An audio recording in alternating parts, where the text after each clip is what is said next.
नमस्कार, मी पंजाब. आज आहे 31 मार्च 2026.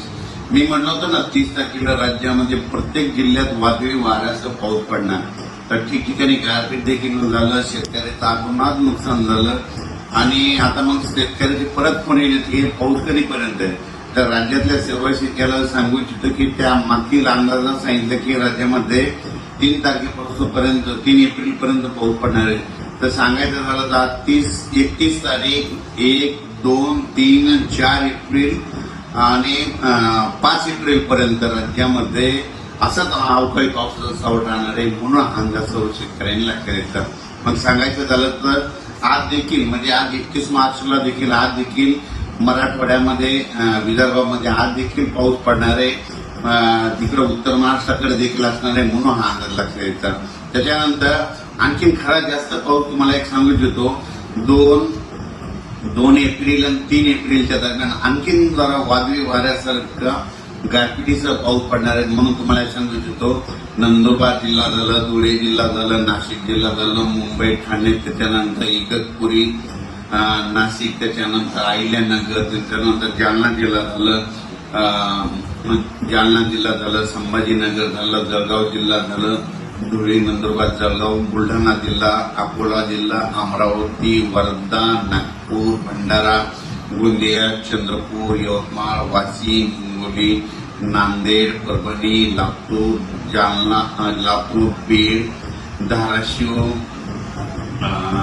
त्याच्यानंतर जालना, त्याच्यानंतर अकोला, अमरावती ह्या पट्ट्यात आणि त्याच्यानंतर इकडं साताऱ्यापासून म्हणजे कोल्हापूर, सातारा, तसेच पुणे ते तसा पट्टा संगमनेर, अहिल्यानगर, जळगावपर्यंत चांगल्या स्वरूपाचा पाऊस पडणार आहे. काही ठिकाणी खूप गारपीट पाहायला भेटणार आहे.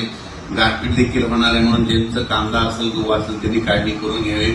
या पावसामध्ये विजेचं प्रमाण जास्त आहे. म्हणून शेतकऱ्यांनी झाडाखाली थांबू नये. आपली पाळीव प्राणी पशुधन झाडाखाली बांधू नये. कुणी हे देखील सर्व लक्षात द्यायचं. म्हणजे 4 तारखेपर्यंत 4 एप्रिलपर्यंत राज्यात असंच अवकाळीचं दररोज वेगवेगळ्या जिल्ह्यात वेगवेगळ्या विभागात पाऊस पडणार आहे. म्हणून हा अंदाज लक्षात द्यायचा. आणि 5 एप्रिलला फक्त नागपूरमध्ये वर्धा, भंडारा 5 तारखेला तिकडं जाईल आणि 6 तारखेपासून राज्यातलं वातावरण कोरडं होईल. म्हणजे 6 एप्रिल नंतर राज्यात कोरडा हवामान होणार आहे. म्हणून हा अंदाज सर्व शेतकऱ्यांना लक्षात द्यायचा.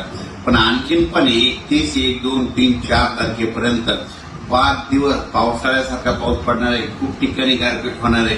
काही जणांना म्हणजे आतापर्यंत गारपीट ज्या भागात झाला तिथं देखील गारपीट पाहायला भेटणार आहे. म्हणून हे अंदाज सर्व शेतकऱ्यांना लक्षात द्यायचा. खास करून शेतकऱ्याला सांगू इच्छितो जे कांद्याचा पट्टा आहे म्हणजे साताऱ्यापासून ते असा बारामती, पुणे म्हणजे जवळपास 150 गाव आहे. तर पुणे अशा कोकणपट्टी, त्याच्यानंतर अहिल्यानगर, बीड जिल्हा, संभाजीनगर, इकडे नाशिक, जळगाव ह्या पट्ट्यामध्ये जरा जास्त गारपीट होणार आहे.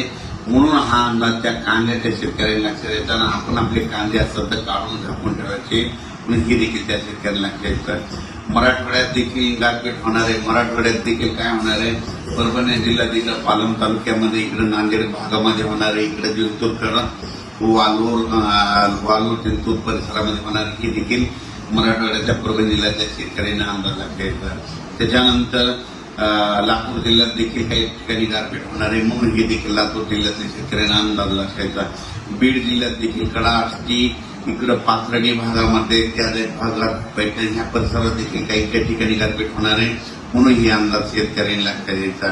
म्हणजे सांगायचं झालं तर अकोला जिल्हा, बुलढाणा जिल्हा, तर बुलढाणा जिल्ह्यात घाटाच्या खाली म्हणजे शिंदखेड राजापासून ते बुलढाणा, चिखली त्या परिसरांना घाटाच्या खाली खूप प्रमाणात मोठ्या प्रमाणात गारपीट होणार आहे. म्हणून शेतकऱ्यानं आपली जनावरे, पाळीव प्राणी, पशुधन व्यवस्थित ठिकाणी ह्या 4 एप्रिलपर्यंत बांधून ठेवून स्वतःचं संरक्षण करावे.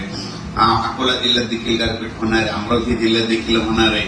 वर्धा जिल्ह्यात देखील गारपीट होणार आहे. यवतमाळकडे देखील होणार आहे. म्हणून हा अंदाज सर्व शेतकऱ्याला लक्षात द्यायचा. म्हणजे सांगायचं झालं तर 4 एप्रिलपर्यंत दररोज वेगवेगळ्या भागात 1 दिवस आड पाऊस पडणार आहे. म्हणून हा अंदाज लक्षात द्यायचा. आणि या पावसामध्ये विजेचं प्रमाण जास्त असल्यामुळे हे देखील लक्षात द्यायचं. म्हणून हे देखील लक्षात द्यायचं. अचानक जर वातावरण बदल झालं तर लगेच एक उद्या मेसेज दिला जाईल. धन्यवाद.